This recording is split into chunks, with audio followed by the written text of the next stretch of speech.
target. Nah, maka di laporan itu ada cerminan apa yang sudah kita capai, mana yang belum, apa persoalannya, apa kendalanya. Nah, saya minta persetujuan kawan-kawan, nanti Sekjen akan melaporkan secara umum ya terkait dengan apa yang sudah dicapai. Nanti Vice Presiden sesuai bidang-bidangnya akan sedikit masuk ke teknis ya untuk menjelaskan tentang apa capaian-capaiannya. Yang kedua, saya juga menginformasikan kepada kawan-kawan ya sekaligus mungkin mengklarifikasi terkait dengan seragam yang tadi sudah disampaikan oleh Sekjen dalam pembukaan. Insya Allah ya, jadi ini ada berkahnya. Jadi peserta Rapim hari ini akan mendapatkan 3 seragam ya. Jadi ya ini mungkin karena kesibukan kita ya. Kalau mungkin presiden juga nggak kontrol. Perintahnya jelas. Kaos FSPMI 1, kaos Partai Buruh 1. Ternyata yang diambil kaos Partai Buruh hanya oranye saja. Ya, sementara logo Partai Buruhnya enggak ada. Jadi kebijakan presiden ya. Insya Allah nanti malam atau besok pagi kawan-kawan, karena sudah di-range oleh Sekjen, pada saat besok kita bicara masuk ke agenda strategi pemenangan Partai Buruh sekaligus caleg-caleg wabil khusus caleg-caleg FSPMI, saya minta kita semua pakai kaos Partai Buruh. Insya Allah malam ini akan kita upayakan, kita siapkan ya.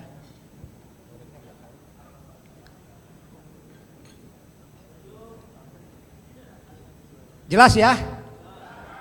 Jadi presiden sekarang harus jelas ngomongnya ya, termasuk spanduk-spanduk dan segala macam gitu ya. Baik kawan-kawan, mohon saya ulangi lagi ya, saya ulangi lagi ketertiban ketaatan waktu, ketepatan waktu, saya mohon banget. Ya sayang kita banyak buang-buang saya paham kawan-kawan juga di luar pasti diskusi dengan teman-temannya, berbagi dengan berbagai daerah, saya paham itu. Tapi tolong itu bisa digunakan di waktu-waktu yang memang sudah kita siapkan. Baik kawan-kawan, pandangan atau laporan dari Dewan Pimpinan Pusat akan disampaikan oleh Bung Sekjen. Setelah itu mungkin nanti akan dilanjut sesuai dengan jadwal acara. Kawan-kawan udah dapat semua? Yang di ruangan udah dapat belum? Yang belum angkat tangan coba yang belum. Yang belum. Oke, kalau yang belum saya minta tolong ya mungkin bisa ke sebelahnya ya. Silakan Bung Sekjen. Kita buka dulu berapa? Di sana.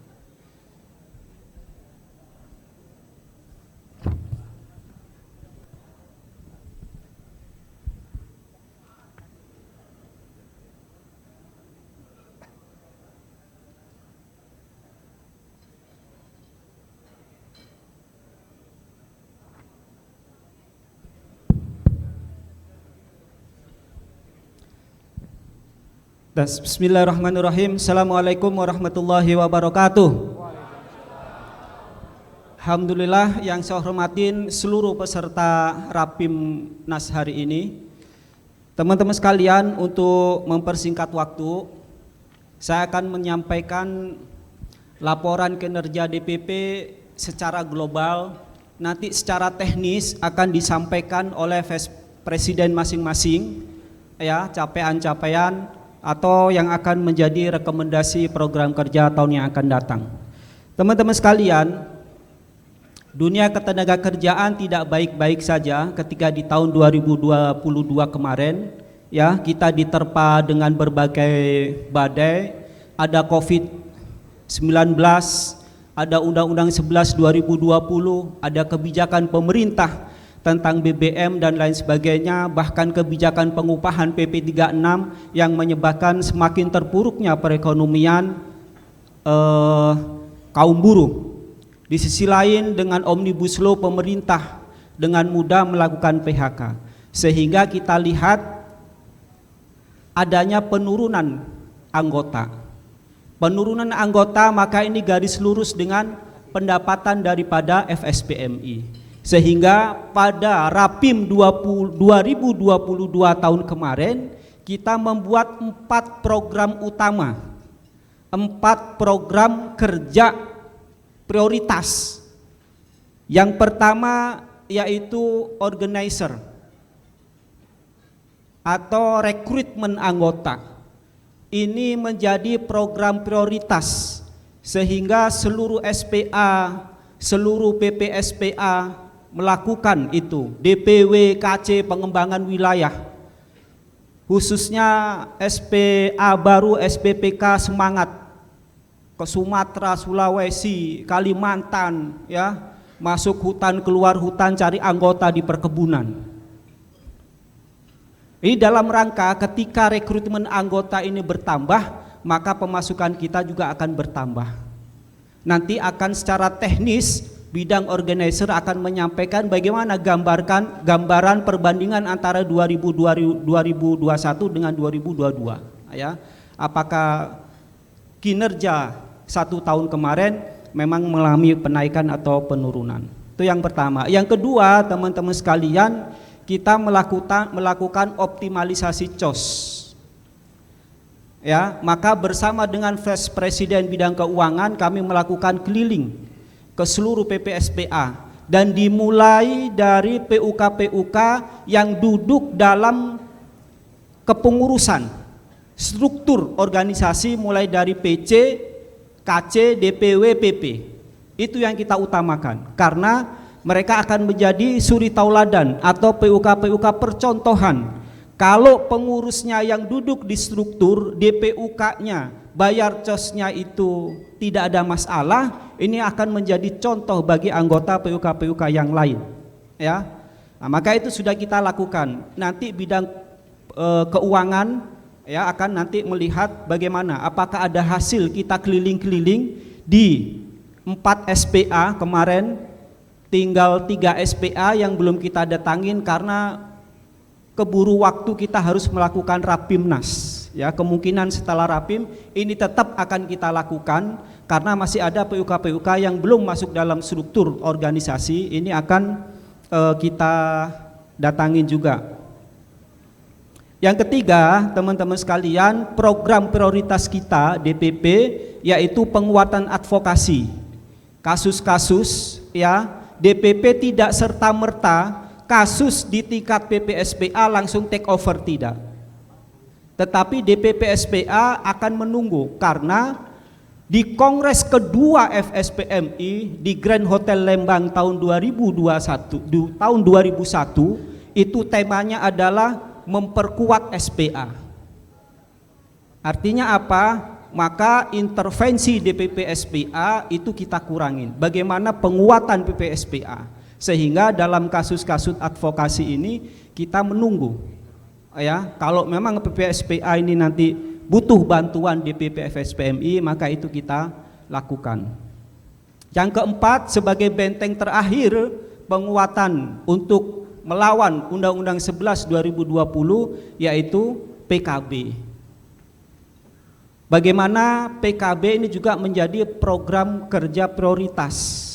4 program prioritas inilah kemarin yang telah diputuskan dalam Rapim, ya, untuk menjadi program kerja teman-teman struktur, mulai dari DPP, PPSPA, PC, bahkan DPW dan KC juga mereka melakukan pengembangan wilayah. Ada bertambah PC, bertambah KC, bertambah DPW.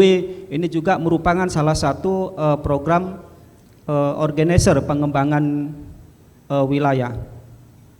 Teman-teman sekalian, di sisi lain kita DPP FSPMI juga sebagai tindak lanjut program yang tahun kemarin, di sisi lain untuk keuangan ini adalah database. Ini nanti kita akan melihat bagaimana hasil.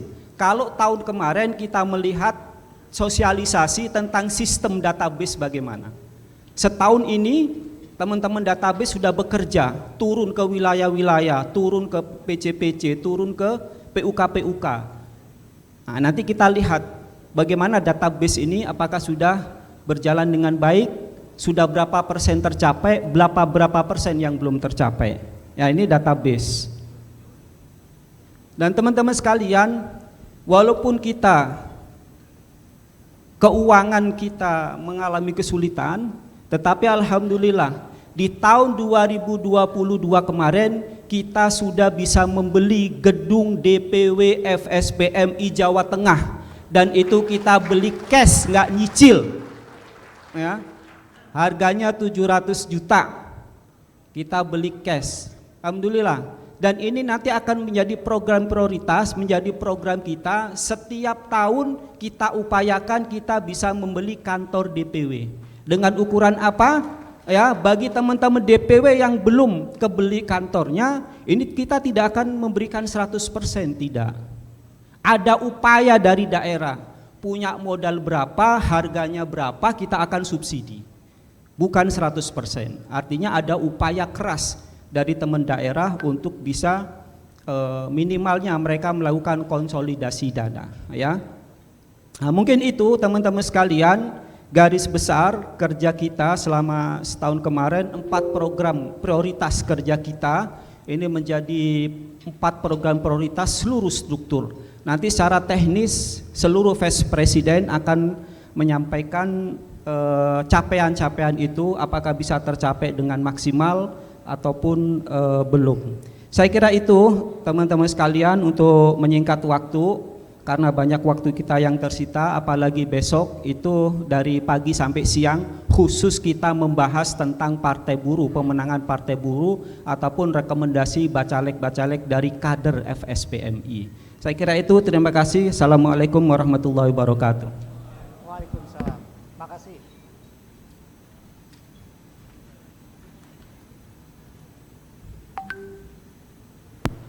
Terima kasih Bung Sekjen. Kawan-kawan